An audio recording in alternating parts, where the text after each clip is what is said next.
Okay. Okay, so here we go. Okay. Okay. Assuming everything, yeah, the green dots are working. Okay.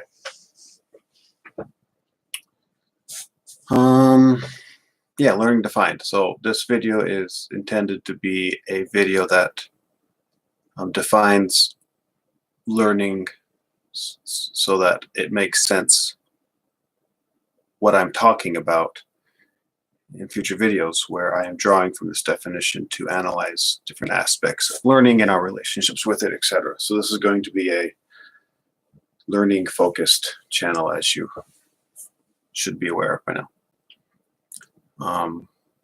And so I have a bunch of notes here. My eyes are going to be all over the place. I'm not going to be looking at the camera a lot right now. And so I have a bunch of notes here. My eyes are going to be all over the place. I'm not going to be looking at the camera a lot. And okay, let's just do this. So before we can make any progress with learning, it's very important that we give it a proper definition. Otherwise, we won't be able to, like I said, make any progress. But more specifically, we won't be able to remedy any issues that come up with learning. So a proper definition allows us to diagnose learning problems, period. So not just better diagnose them, but just diagnose them, period. An improper definition doesn't allow us to diagnose them. So the best way to understand this is through the metaphor of a car. If you believed that a car was just its engine, and you're driving around your car and then it stops, like there's a problem with it, it stops, and all you can understand of your car is what's going on in the engine, then the only time you would be able to fix the problem is if the problem lied in the engine. So your diagnosis you'd be very limited in what you could diagnose and how you could diagnose, right? So if the problem lied anywhere else, you would never be able to fix your car. It's the same idea that we have the same relationship right now with learning. We believe that learning is just, we believe learning is a complex, has different parts moving around like a car, but we can only see, say, the engine, right? So our socially understood, as defined by the dictionary, learning is like defining a car by its engine. It makes absolutely no sense to define it that way. I think I should bring up how the dictionary defines learning. I'm going to do that right now. It shouldn't take too long. Should have done this. Fran. Dictionary. Okay. Yeah, so Merriam-Webster's definition of learning.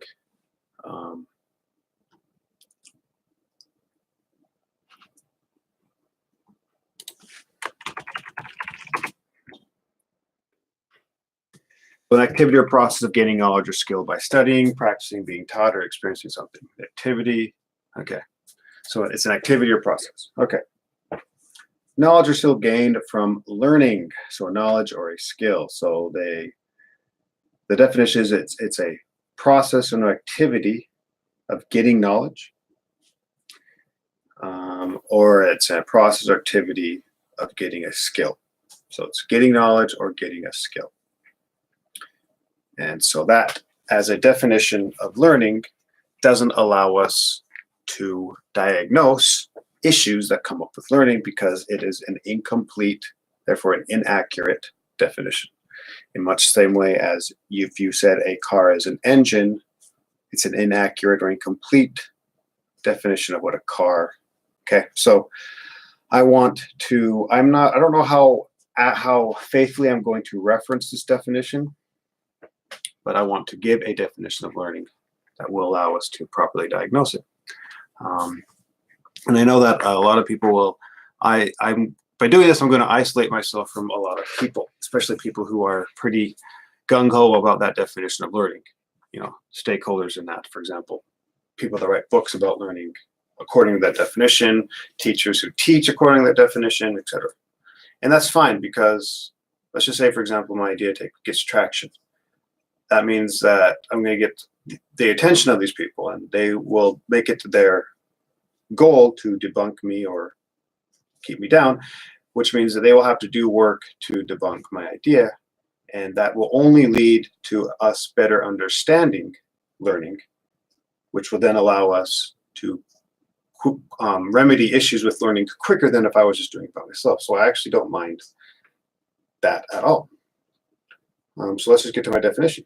I define learning as a tool we use to survive in a new environment. I still am iffy on tool. Like, I think we could use process. Process is actually pretty accurate. I guess the reason why I'm using the word tool here is because tool gives this idea of using. So there's a way to use it. So like there's proper and improper ways of using tools. And so I like the word tool because it allows me to say there are proper and improper ways of using learning, right? But I think it also is a process, because this tool is mental inherently. And I think our mind transpires across time. Process is also another way of saying it. Don't know if using one word or the other is going to eventually be damning to me, but we will find out. So I want to address each one of these crucial words. So the tool. So it's a tool we use to survive in a new environment. So survive and new environments. So to put it bluntly, I want to try to use examples to explain myself as much as possible. I want to try my hardest to not get bogged down by jargon. So let's see. So for example, say I wanted to learn how to weld. Okay. I am not learning if I acquire a skill, so to weld. In other words, I am able to weld two pieces of metal together. I am not learning there. Okay.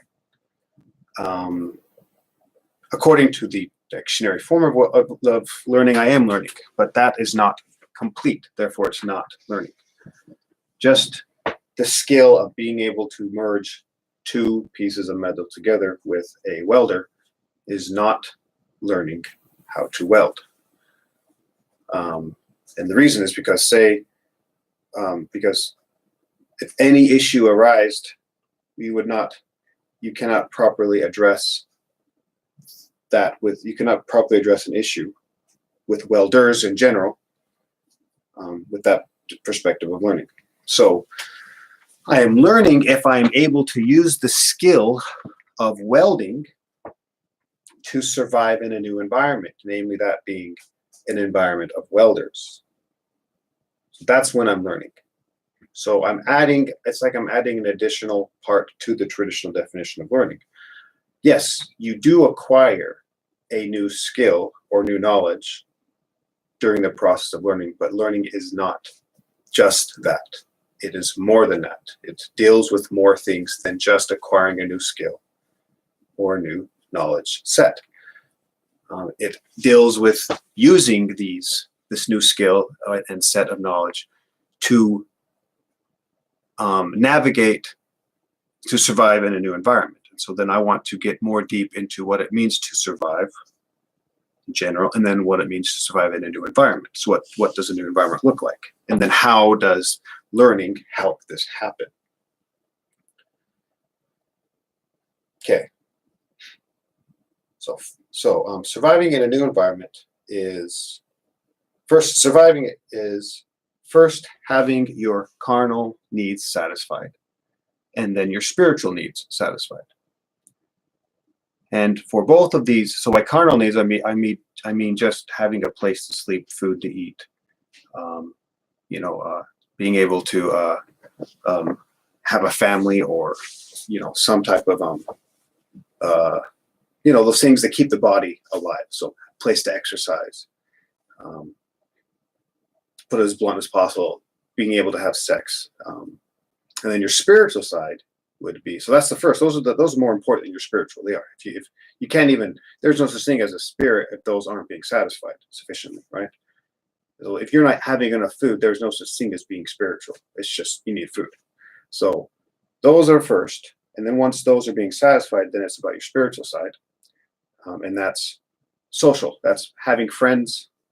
That is having loved ones, having a family, being able to spend time for yourself, like have enough free time to just get to know yourself in different ways, etc. So that's spiritual. And all of these needs require your cooperation with others. So you can't feed yourself, have a place to stay, without first being able to cooperate with others, right?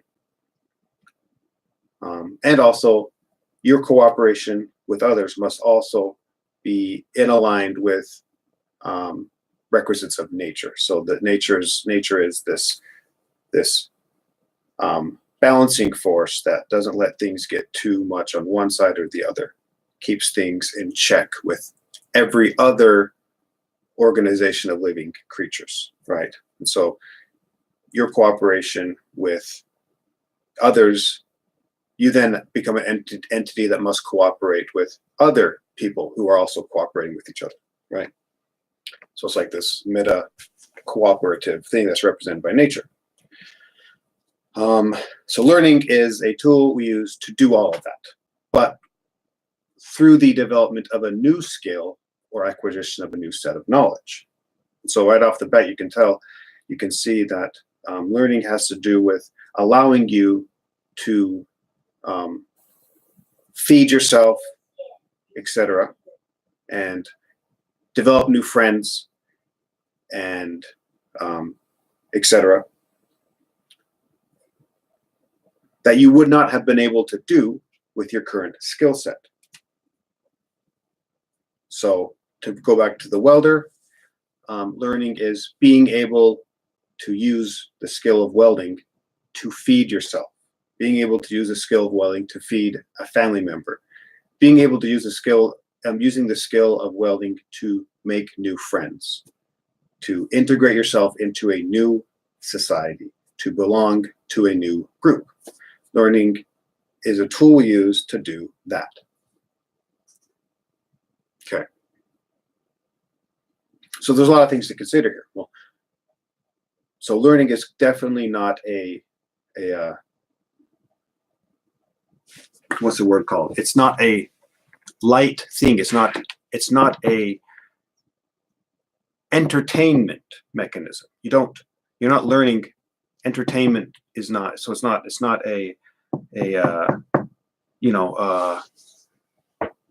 something that you just do because you have nothing else to do.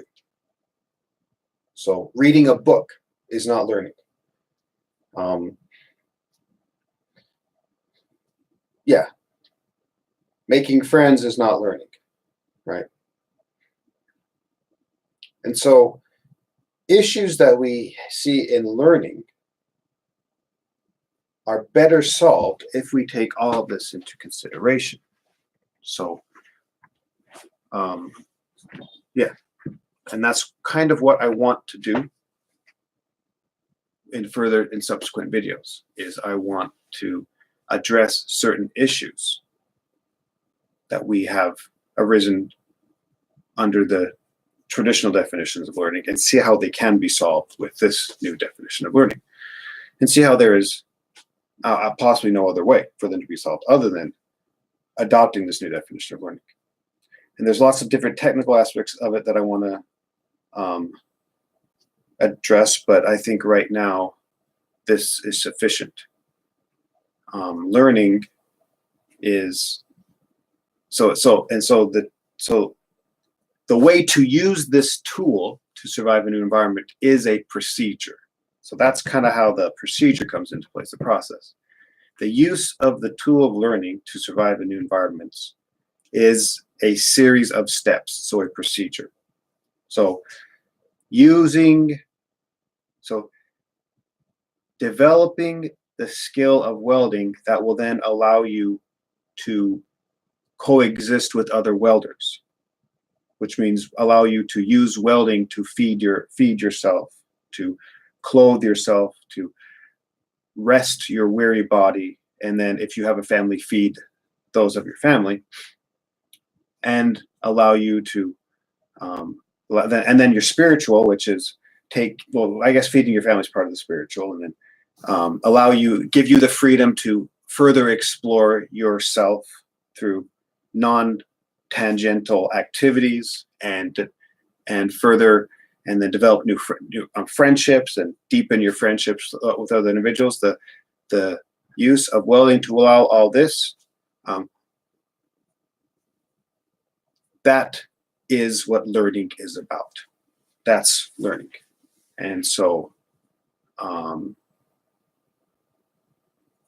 going to revisit issues from this perspective.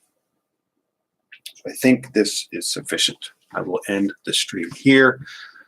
I'll rewatch it and hope that I didn't miss anything important for this